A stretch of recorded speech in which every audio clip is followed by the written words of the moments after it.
And what a way to kick off 2021 for the Jeff Capel Show. Jeff Hathorn here with the head coach, Jeff Capel. And, man, I mean, there are ways to, create drama, but getting down 11, getting down 18, how were you able to claw back out of that? It was crazy. It was such a interesting game from the standpoint of the preparation. We practiced Monday for the first time in a week where we were all whole, the guys that could be there.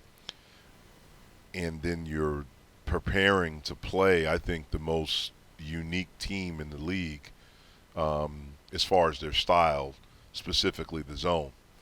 And so it was a challenge. Obviously, we don't have the personnel to prepare for it. We don't know the zone like they do. And so I thought early, they came out right away and hit 3 threes, got another basket. It's 11-0. Xavier picks up his second foul in the first 5 minutes, so he has to sit. We can't get anything going offensively. But I thought our defense was really good throughout that. Syracuse is a team that came into that game averaging 84 points a game. They were leading our league. And we had them at 30 at halftime. And so we knew we had done enough there if we could get our offense going. Then to start the second half, we got going offensively. And we forced them to call a timeout. It's a 5-point game. And then they came out like the good team they are, and they pushed it back. They got it to 11. We cut it, and then they got it to 16. And we kept telling our guys, look, we're okay. Just keep playing defense. The offense will come. And then we were able to kind of get into a rhythm offensively. We were able to rebound. I thought our defense and rebounding kept us in it. The defensive rebounding in the second half allowed us to get out in transition and get some easy baskets. We started to gain more confidence. That's the biggest thing offensively. We started to gain more confidence.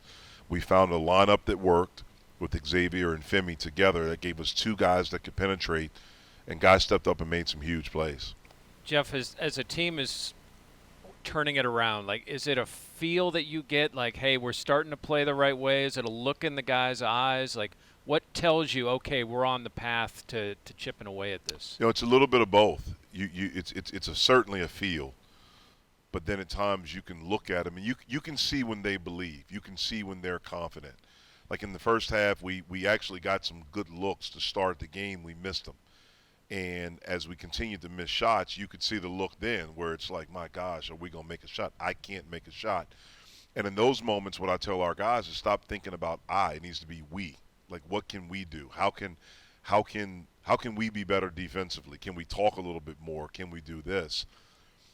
When we got to the under 4 timeout, I don't remember what the exact score was. I think we were down 5. And, the under 4 timeout was a little bit later because the play kept going. But as soon as they came to the huddle, when I sat down, I was smiling. The first thing I said to them was, what does this remind you of? And I said, this is Northwestern all over again. We're going to win. Because we've been in this situation and we've done it. They haven't, where they've been ahead. They've been in a situation where they've been behind and they've had to come back, but not where they've been ahead like this in the momentum it changed. And so it's a little bit of both. I've heard you say in the past that when you're struggling defensively or offensively, you need to put your foot down defensively. And a lot of coaches say that, but it's hard because guys miss a shot, they put their head down. What's it tell you about the development of this group that they really started at putting their foot down defensively? Well, I think what it says is that we finally have some guys that have the maturity to truly understand that. And I don't think it's a coincidence Xavier, Au'Diese, and Terrell were on the court at the same time as we started making that run. They're our 3 most experienced guys. Those guys have been through a lot here. They've been a part of some really good wins, and they've been a part of losses. And so they know it. They understand it. One of the things that I loved is that a couple times in the second half, guys were getting on each other about defense, and it was pinpoint. It wasn't like, hey man, we got to get a stop or we have to do this. It's like, yo man, you gotta defend. You have to do better. That's really, really good because at that moment, our game, I always tell our guys, this is not like some other sports. Our game it has to happen right away. You have to be able to accept the truth right away, and it can't be an argument. It can't be because we can't go to the sideline and sit for a few possess. Like the defense can go sit while the offense is on the field, or you huddle Right. after every play. Like our thing is like this, and so you have to be able in real time to make adjustments. Is it easier for a player to accept truth from a teammate as opposed from a coach? It depends. I think it depends. I think one of the things as a leader you have to understand is that you have to know the guys that you're leading, each of them individually, and you have to understand how to get through to each guy. And every guy is different. There's some guys I know I can dog curse them. I can get on them. I can get in their face. I can challenge them. I can do that. There's some guys I know that I have to put my arm around. I have to do a different thing of encouraging. And I think as you grow in leadership, and we have some guys that are starting to understand that, I think they understand how to get through to each guy. I'm guessing one of those guys is Au'Diese Toney. Yep. We're going to hear from him coming up. Plus, Ryan Shazier is going to join the show as we continue. It's the Jeff Capel Radio Show here on the Pitt Panthers Radio Network.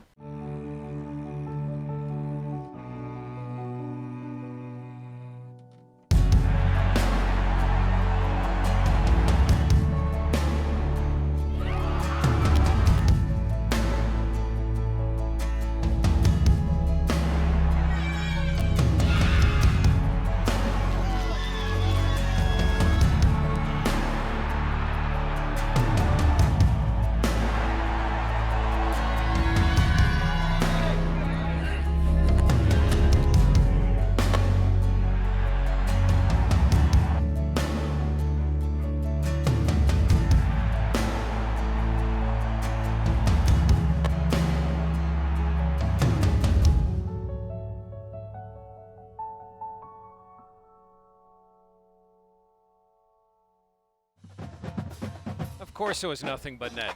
Au'Diese Toney, his offense improving greatly this year, and Au'Diese joining us now here on the Jeff Capel Radio Show. And you bring an energy to this team and an aggressiveness to this team.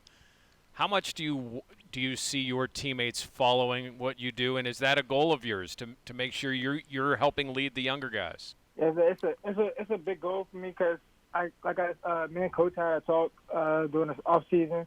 And one of those talks was being a leader, and bringing the younger guys underneath your wing and stuff like that. So that was my big pet peeve this year is being a big leader, big brother to the younger guys.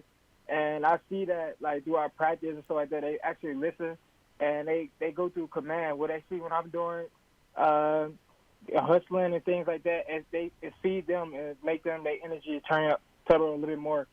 Play the big brother role and be a leader. Dees, how do you feel like you've grown as a player from when you got here as a freshman, the ups and downs that you've had, and you're having an outstanding junior season in all aspects. How do you feel like you've grown as a player and matured as a player, here in your third year? I grew a lot. I just take the year by year, the progress each year. And this year it just felt more like I know the game more than I did freshman year. The game's like slower down for me to pick and choose when is a good shot, when to take a good shot, and this and that. It's just basically knowing the game more, more watching film a lot, countless days in the gym. It's just paying off for like the years that I've been here. Au'Diese, you had an opportunity to get some work in this summer where a lot of people didn't. How much do you think that helped, and what were some specific things offensively you were really working on? A lot was Coach made goals. It was really a lot of mid-range, up the dribble, ball handling, and three-pointer, catch and shoots, a lot of movement. And it just paid off a lot because we did it really every day. We've been in the gym every day when we could with COVID or whatever. So I seem like it's paying off a lot. Yeah, he was a guy, Jeff, that really worked. I mean, when he would send me, it was really his mom would send me video of him, with his trainer back in Fayetteville. And, I know a couple of times his trainer, text me or called like, hey, what do you think he needs to work? What do you think? And it was decent. I had talked, and it was specific. I mean, he was a good player his first 2 years, a hell of a defender. You started to see the jump, the growth offensively during the second part of last season. And Deese went through a lot last year, but you started to see that. And so we tried to be specific, improve ball handling, which he's really, really done, and improve shooting. And I thought for him, he's a really strong kid, strong wing guard. And if he can improve those two things, it would help his game jump. And when you look at his percentages from the floor, from the three-point line, it's an example of what he's talking about, the work that he put in all summer. Au'Diese, when you're in that huddle with the guys, do you vocally want to tell them or give them advice, or is yours more kind of watching you play? How do you feel like you lead with this group? I lead more by example. But at the same time, if I see something during the game, like I let coach finish and I speak my opinion on it, and then they see what I'm talking about, and then when we actually be in the game, they actually visual and see what the things I was saying in the huddle, you missed a backdoor cut right there. He's overplaying the play, things like that, and they follow that road. So they okay, he know what he's talking about. And that's basically, I just try to get them the benefit of the doubt of how the game of the flow is, so it can just make it easier for them. I think the really good leaders, they're respected. They're really respected, and then sometimes they're feared because you don't want to cross this guy. And I think Au'Diese has a mixture of both. I think now as he's gotten older and where he is in the program, I know he's respected by every guy on that team. I know that, and that's something that he's earned. But I also think there's a little bit of fear because they know he's a guy that, he's not going to say a lot, but when he says it, it's coming from the heart, you mean it. And he's also a guy you don't want to cross because he's a guy that, will get physical with you if that's what it has to be. And it's been really cool to watch him develop, not just as a player, but watch him develop as a man, as a young man becoming a man right now. And I'm really proud of him. I'm not satisfied with him because we want to keep going, but I'm really, really proud of all the things that he's been through and to see where he is right now. That's pretty cool stuff, Au'Diese. How much have you developed as a man over these couple of years? I've developed a lot. It's just the simple fact I have to get used to. This is the real world. It could swallow you as a whole. So it's every man for himself and on earth.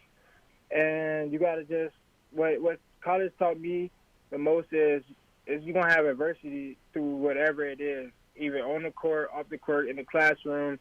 It's just the simple fact that you got to have a strong mindset to push through that wall.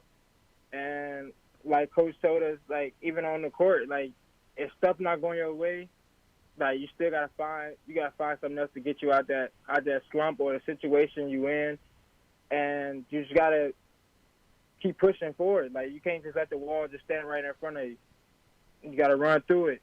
No matter how many days you hurting or struggling, it's just the simple fact that you got to have a strong mindset. If you got a strong mindset, you can get through anything. Best of luck throughout the rest of this season.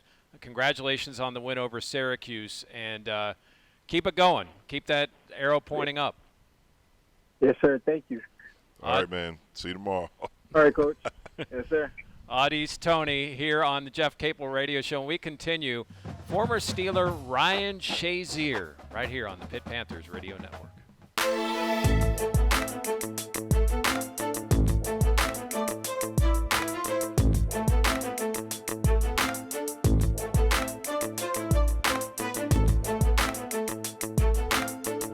We got to be smart. We have to have poise. What? 1, 2, 3.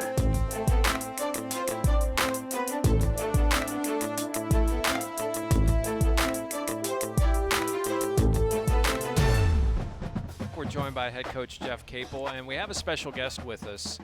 Not basketball related, but if you are a sports fan, especially if you live in the Pittsburgh area, you know about Ryan Shazier, who joins us now. And Ryan, hey, how you doing? How's everything going? It's going good. How about yourself? Good. Say hi to Coach. What's up, Ryan? What's up, Coach? What's up? How you doing? I'm good, man. How you been? I'm doing well. Just can't complain. Trying to deal with this cold weather and COVID in Pittsburgh. Yeah. No, wait, you're dabbling into radio now, aren't you? Or into podcasting? So I'm doing podcasting. I'm podcasting right now, and I've been thinking about a little bit of TV. Still up and down about it. So that's one thing I've been thinking about. I talked to my agent about it a few days ago. I don't know about that one yet. Now, some guys are uncomfortable with the transition of watching a game and being critical of guys that you may have played with. How has that gone, or do you just go into other areas and not, where you're breaking down games? So at first it was kind of tough. At first it was like, man, these are my guys. I don't want to, say nothing wrong about them. And then the more and more, like the further you kind of get away from the game, if you're not with them every single day, it's a little easier to critique them. And I'm starting to like it. I don't try to bash the Phillies too often. I'll bash everybody else. But when it comes to talking about the guys and they need to work on some things, I would point it out if guys bring it to my attention, or if it's just something somebody just did terribly wrong, I'll definitely bring it up. Ryan, I know you went back to school. Why that decision, and have you finished? Yeah, so I just graduated. I took some classes at Pitt, and I really appreciate, Pitt for just taking me under their wing, allowing me to take some classes here. I'm like part alumni. I don't know if I can call myself alumni because I ended up graduating at Ohio State. But I'm like part alumni. So I really enjoyed it. And one of the reasons I really wanted to do it is multiple reasons. My dad has a degree, and it's really inspiring for him to get that. And the one thing I wanted to do is the continue the legacy. Like, my dad has a degree. My mom has an associate's. My brother has an associate's. But my dad has a degree. My dad has a master's. I don't know if I'm going to go that far. But my dad has a degree. My wife has a degree. I'm going to have a degree. So when my kids thinking about, the next step in life, they're going to see everybody around them end up going to college and figuring out their way from there or finished it. And I kind of wanted to continue that legacy in my part of the family. Obviously, there's a lot of people in my family that don't have them. But I just wanted, when my kids go back and I was like, hey, I want you to go to college, they can't say, hey, you didn't finish college. Like, it wasn't important to you. I want them to see that it's just as important as sports is to me, So that's why I try to put them in the best schools, try to live in the best area, because education is important to me. I know that for me to get where I've gotten is because of sports.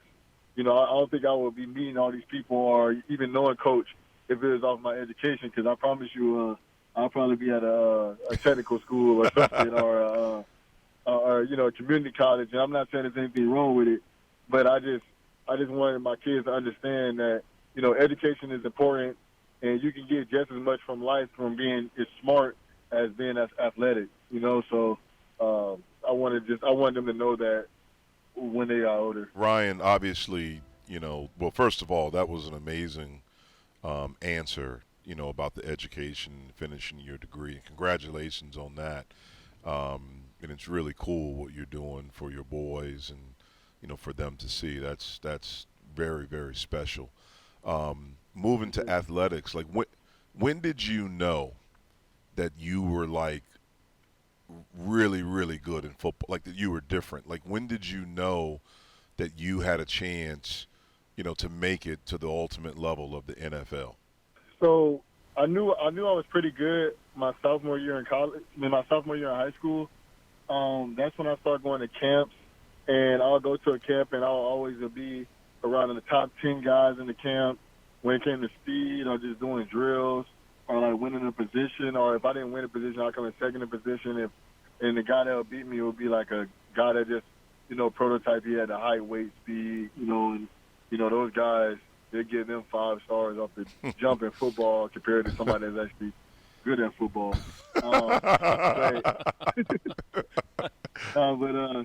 But when I was in my sophomore year, I was pretty good. But I had played a lot of JV because I had torn my rotator's cuff. But when I did play varsity games, I would make plays. Then at the end of my sophomore year, like in the springtime, Florida State offered me, and that was my first offer. And for my first offer to be Florida State, I was like, dang, that's a pretty big offer. Yeah. Yes. Being in the state of Florida. And growing up, that was my favorite school. I always wanted to go there, and I was like, man, this is my dream. Like I'm a commit here. And my dad was like, man, Ryan, just hold your horses. Let's think about this. Because one thing about my dad, he was always involved, and he always made me think about when it came to the picking schools or the decision.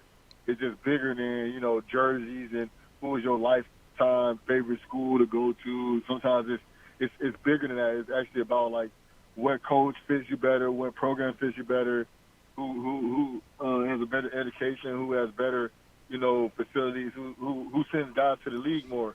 And so we waited, and then like my next offer was Oklahoma, then the next one was Florida, then my fourth one was Alabama.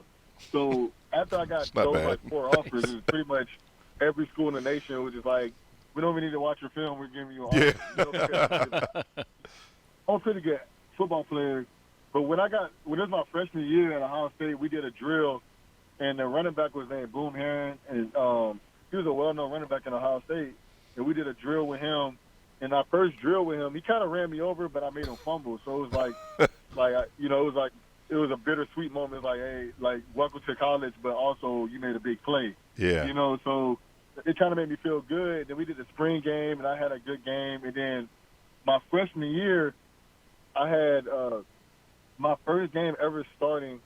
I had 15 tackles, but the game before that, the senior in front of me got hurt, and they put me in the beginning of the game, and it was the first quarter of the game, and I ended up with like 9 tackles, a sack, 3 tackles for loss, and like a drop pick.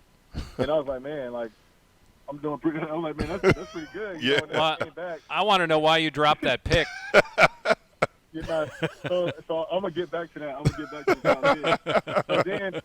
So I started the next game. I had 15 tackles. I'm like, man, if I could do this in the Big Ten, this is my freshman year.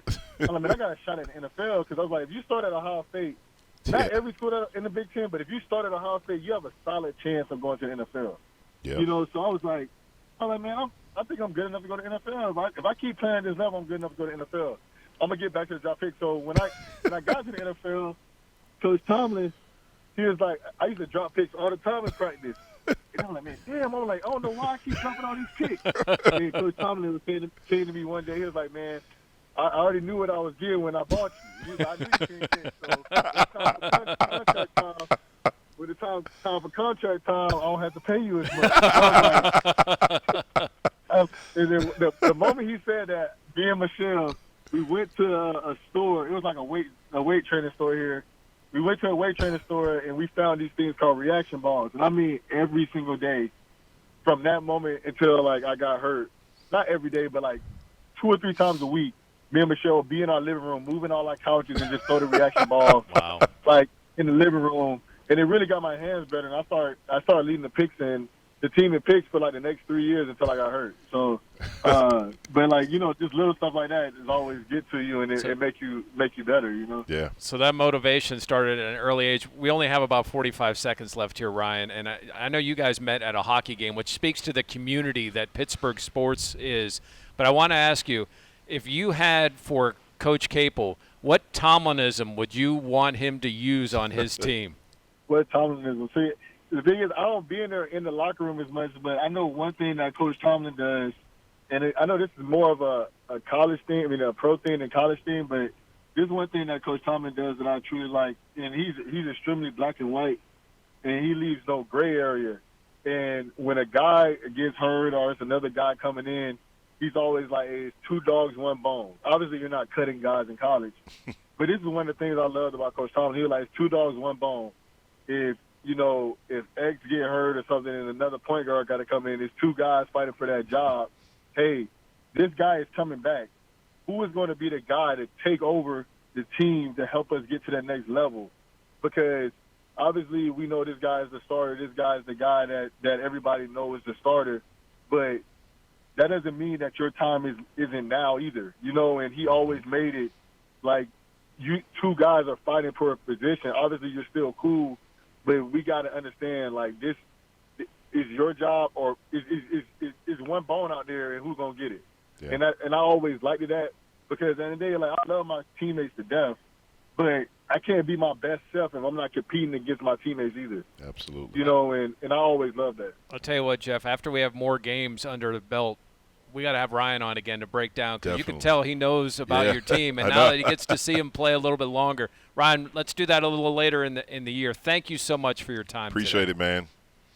Yeah, no problem at all. Thank you guys for having me, and, you know, good luck and continued success. Appreciate it, man. Tell Michelle we said hello. Panthers scheduled to play Florida State on Saturday, but as is the trend for this season, it's adapting, and I guess that's the best word really to use. So that matchup with Florida State is postponed, and you guys are playing Wednesday against Georgia Tech. Yeah, we are, and so we found that out this evening about Florida State. They are in contact tracing, or I should say quarantine, because they've had some positives, I guess.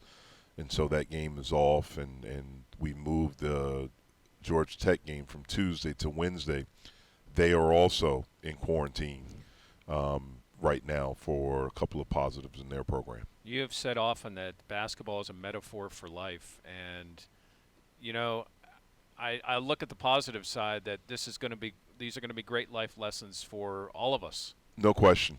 Absolutely. I mean, what we are experiencing now in this country, in the world, but especially here in our country, you know, we're living history, whether it's COVID, whether it's the social justice things that are going on, whether it's this election that just happened and just was confirmed. I mean, it's you know, what happened in D.C. yesterday. I mean, we're living and experiencing things, and there are going to be some incredible life lessons learned from this. Well, whenever you play, Wednesday as of now, best of luck. Thank you for your time. Congrats on the win against Syracuse. Appreciate it. Our thanks to Ryan Shazier. That was a ton of fun. That was awesome. Ryan, you can see why he was such an amazing athlete. Au'Diese Toney working his way up and a similar mindset. Our thanks to Matt Plizga, as always, to Amanda Siley, and to Cale Berger back in our Pitt studios. My name is Jeff Hathorn. We will see you next Thursday here on the Jeff Capel Show on the Pitt Panthers Radio Network.